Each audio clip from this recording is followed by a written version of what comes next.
Welcome everyone from Texas. This is my unfocused Texas video. I'm wandering around Texas, and trust me, there's a lot of space here to wander. You can drive for hours without seeing anything but cattle and ranches and a few cactus.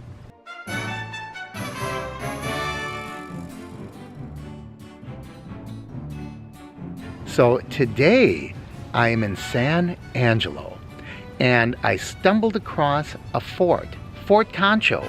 Fort Concho was established in 1867, right on the heels of the Civil War.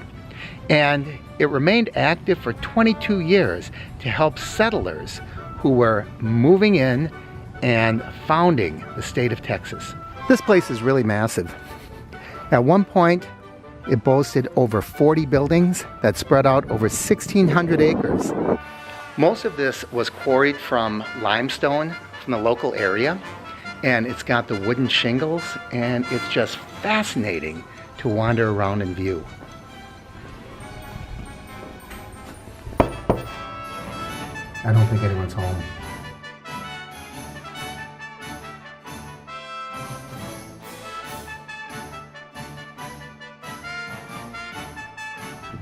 All of the buildings that you see as I wander around are original buildings. The fort was established to protect settlers who were moving into this hostile environment, and it did its job for over 22 years. Then in 1899, it closed its doors. Its work was done. Look at this wall. Wow. Isn't that fascinating? I don't know exactly what this is on top. We're not really near the ocean or anything. It looks like coral or something, doesn't it? And being soldiers, some men worked here, lived here, and died here.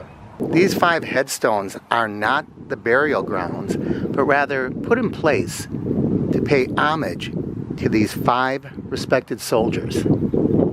Every one of them was a Congressional Medal of Honor recipient, and every one of them served here at Fort Concho. We don't know where their actual burial places are, so they gained special permission to put the memorial headstones here on the grounds of the fort.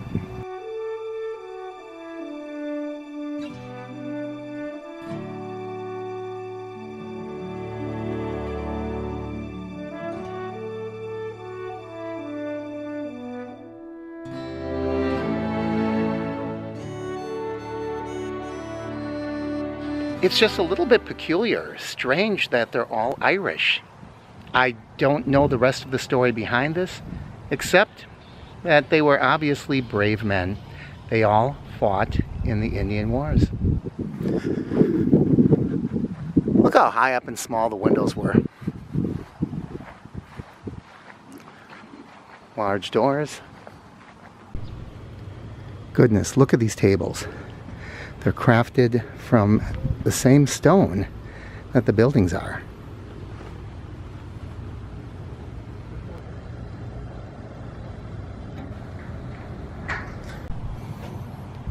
You can kind of see how the doorways and the windows might have been retrofitted, because that looks like the old header up there. But I'll ask about it. Same with the window.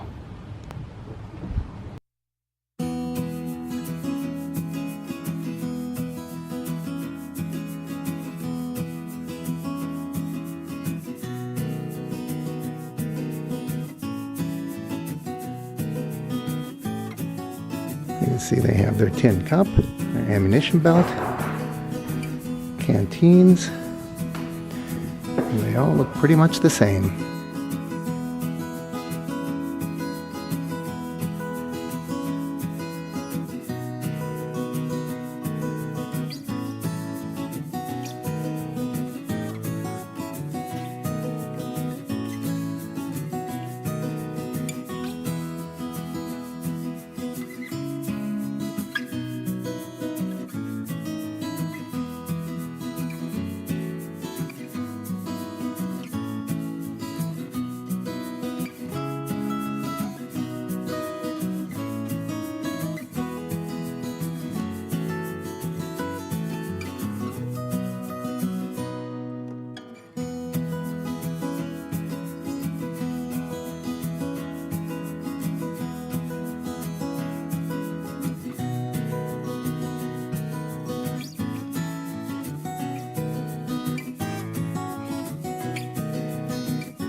I was looking at the header up there, and it looks like a different header than is fitted to the door. So. This particular building and mess hall are not original. This barrack and mess hall and those two were originally built in the 1870s as part of the 6 barracks on the row, and these fell down into ruins, and by 1900 they were gone.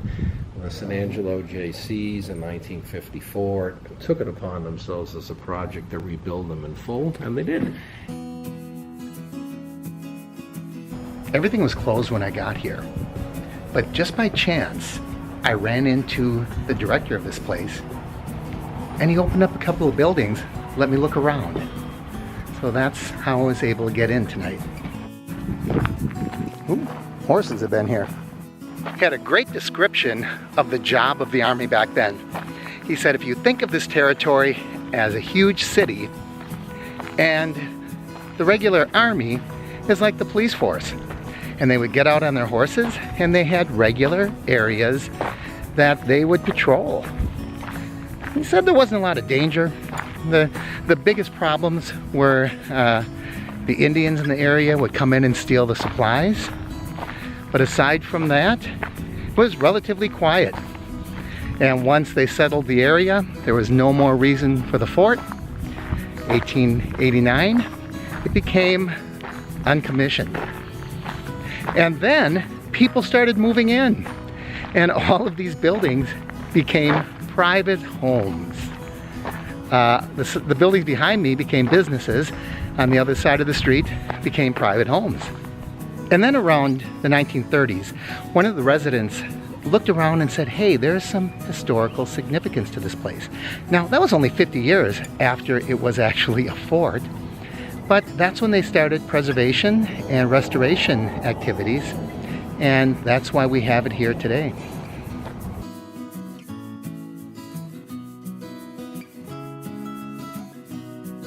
What a fun visit. I'm going to keep looking around and seeing what else I can find around the area. I heard that there's an old bordello. Time for dinner, and this place comes highly recommended. And I have to admit, I don't really know the difference between Mexican and Tex-Mex. I understand that most of the Mexican we eat in North America is Tex-Mex anyways, but all I care about is, do I like it? So we're going to head inside. This is a very plain restaurant. No real decor to speak of at all. But let's hope the food's good. I'm going to have the deluxe dinner.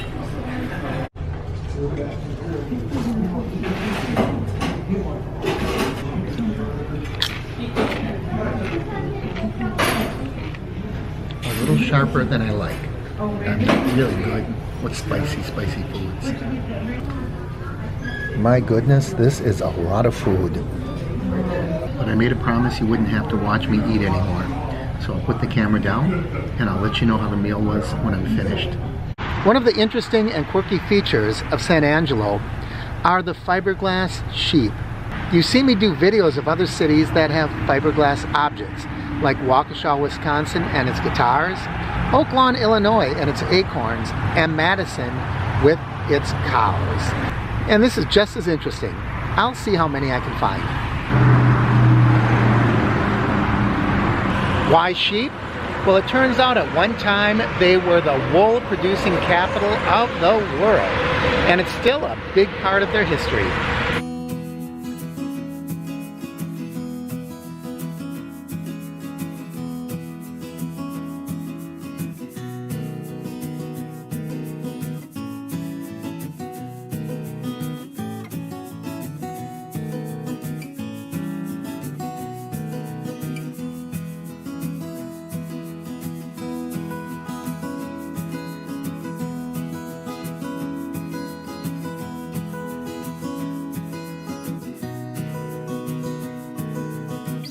I don't know how well you can make this out, but the sheep behind me has brands all over it. Now, I don't know if it's cattle brands or if they branded sheep. I don't know, but it's interesting. And it's wearing cowboy boots.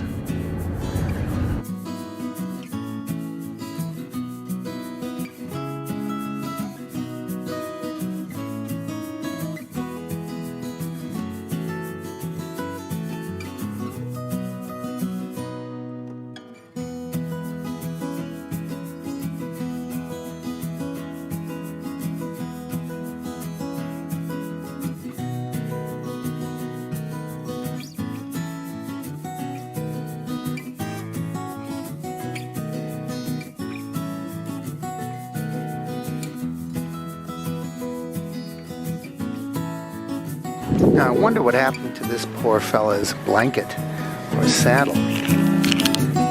Looks pretty cool. Buck Jones Silver Spurs was on there. Bunch of interesting cowboys. Western Stars. And I even see the remnants of a John Wayne. There's Gene Autry. My goodness, I bet this was beautiful at one time.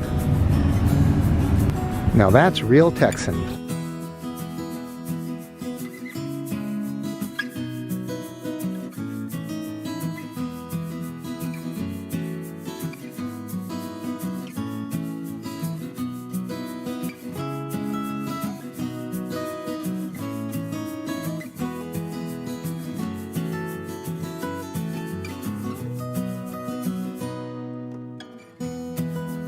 Oh my goodness, they did a nice job on this one, didn't they?